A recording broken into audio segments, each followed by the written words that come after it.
और अभी तो रुको। अरे हाँ यही मोटा આ મારો બેટો દર વખતે ખાવા જ આવે છે અહીંયા.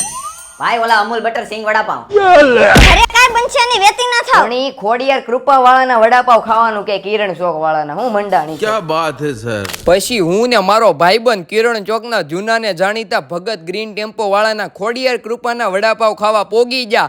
અહીંયા તો કોઈ પણ વડાપાવ લ્યો, ચકરી ભજીયા અનલિમિટેડ ખાવ, પેટ ભરીને ખાવ. વડાપાવ અમૂલ બટરમાંથી બનાવવામાં આવે ભાઈ. અને પેલા લોકેશનની વાત કરી દઉં તો આ કિરણ ચોક ત્યાંથી થોડાક આગળ જાવ એટલે બાલાજી રેસિડેન્સી આવે. બસ એમાં જ દુકાન છે ખોડિયાર કૃપા વડાપાવ વાળાની. મેન વાત સાંભળો, ભળતા નામ અને ભળતા લોકોથી છેતરાશો નહીં. અહીંયા ભગત એકદમ લીલા મરચાના ઢગલે ઢગલા કરે અને ચકરી ભજીયા અનલિમિટેડ ખવડાવે.